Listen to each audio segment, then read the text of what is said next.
आप देख रहे हैं प्रथम न्याय न्यूज। सीधी जिले के सिहापल विधानसभा क्षेत्र अंतर्गत पहाड़ी खेल मैदान में आज 3 फरवरी के दिन स्वर्गीय इंद्रजीत क्रिकेट टूर्नामेंट का आयोजन उनकी स्मृति में किया जा रहा था, जो विगत 3 जनवरी से शुरू हुआ था और आज 3 फरवरी ठीक 1 महीने बाद उसका समापन हुआ है। फाइनल और खिताबी मुकाबले में सुपेला और बिठौली के बीच में भिड़ंत हुई, जहां पर सुपेला की टीम ने टॉस जीतकर पहले बल्लेबाजी करते हुए 66 रन पर सिमट गई। वहीं लक्ष्य का पीछा करते हुए बिठौली की टीम मात्र 7 ओवर से कम समय में बिठौली की टीम ने 6 विकेट से जीत दर्ज कर ली है। तो यहाँ पर लगातार आप हमारी चलती हुई विजुअल में देख रहे हैं कि किस तरह से जीत का जश्न यहाँ के खिलाड़ी मना रहे हैं। क्षेत्रीय जनप्रतिनिधि हमारे जो सिहावल के विधायक और पूर्व पंचायत ग्रामीण विकास मंत्री कमलेश्वर पटेल हैं, उनके मुख्य आतिथ्य में यह फाइनल और खिताबी मुकाबला खेला गया था।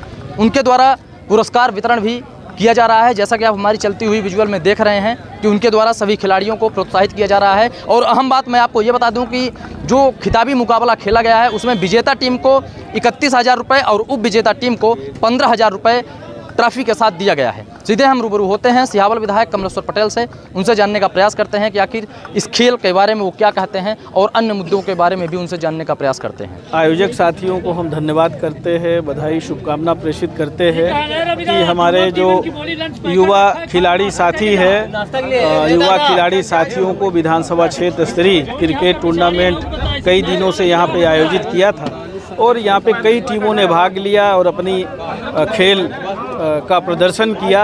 और आज जैसा कि फाइनल मैच बिठौली और सुपेला के बीच में आयोजित हुआ था, बिठौली विजेता रही, सुपेला उपविजेता रही। दोनों टीम को बधाई देते हैं, शुभकामना देते हैं और आयोजक साथियों को भी बधाई शुभकामना देते हैं कि जिस तरह हमारे खिलाड़ी साथी खेल के मैदान पे प्रतिस्पर्धा करते हैं, खूब जब खेलते हैं तो बहुत प्रतिस्पर्धा और आपस में खूब रस्साकसी होती है और खेल ख़त्म होने के बाद जिस तरह से गले मिलते हैं, भाईचारे का प्रदर्शन करते हैं, उसी तरह से समाजसेवियों को भी, चुने हुए जनप्रतिनिधियों को भी जब कोई चुनाव संपन्न होता है, चुनाव संपन्न होने के बाद इन खिलाड़ी साथियों से प्रेरणा लेना चाहिए और हमें प्रेरणा लेकर इनसे बहुत कुछ सीखने की ज़रूरत है। खेल से शारीरिक विकास तो होता ही है, स्वास्थ्य के लिए तो अच्छा है ही, पर साथ साथ ये खिलाड़ी साथी खेल भावना का जो प्रदर्शन करते हैं वो समाज में प्रत्येक व्यक्ति को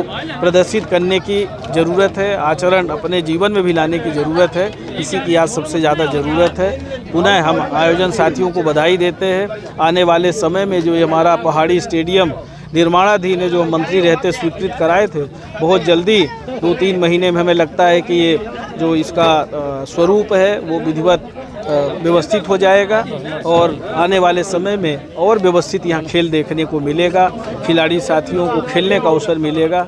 हम समझते हैं कि ये हमारे लिए बहुत बड़ी उपलब्धि है। सर, कश्मीर से आ रहे हैं, भारत जोड़ो यात्रा में आप शामिल थे, वहाँ पर क्या कुछ आपने देखा और वहाँ पर परिस्थितियाँ क्या थी? आगामी समय में भारत जोड़ो यात्रा का कितना प्रभाव देखने को मिला? देखिए, भारत जोड़ो यात्रा कोई सामान्य यात्रा नहीं थी। 3,700 किलोमीटर पैदल चलना कोई सामान्य बात नहीं थी। राहुल गांधी जी ने देश की वर्तमान जो परिस्थिति थी, जिस तरह से जाति और धर्म के नाम पे लड़ाने की कोशिश हो रही थी, जिस तरह से बेरोजगारी, महंगाई चरम सीमा पर थी, हमारी संवैधानिक संस्थाओं को कमज़ोर करने की कोशिश हो रही है। संवैधानिक संस्थानों में बैठे हुए लोग किसी राजनीतिक दल से प्रेरित होकर काम कर रहे हैं। हमारी लोकसभा, विधानसभा चलती नहीं है, वहाँ चर्चा नहीं होती है। अगर विपक्ष किसान, गरीब, मजदूर की आवाज़, बेरोजगार की आवाज़ सदन में उठाना चाहे तो वो उठा नहीं सकता विपक्ष का सांसद, विधायक।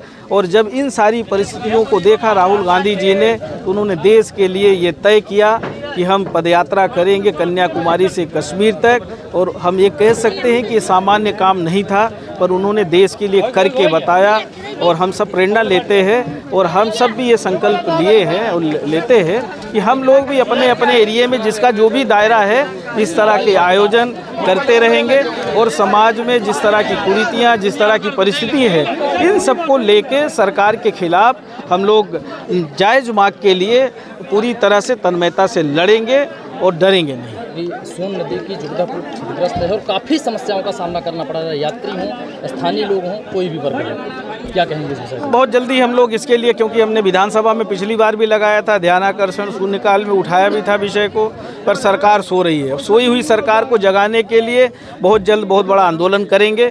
मुझे लगता है उसके बाद ही सरकार जागेगी।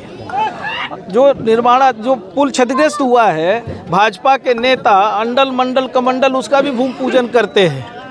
क्या शर्म की बात है और क्या इनकी सोच है, इससे अंदाज़ा लगा लीजिए। आपने देखा कि सिहावल विधायक कमलेश्वर पटेल के द्वारा इस खिताबी मुकाबले में उनके द्वारा यह बताया गया है कि खेल भावना के साथ ही सभी को आगे बढ़ना चाहिए, चाहे वह खेल प्रेमी हो या चाहे सामाजिक या राजनीतिक आपसी प्रतिद्वंदी हो।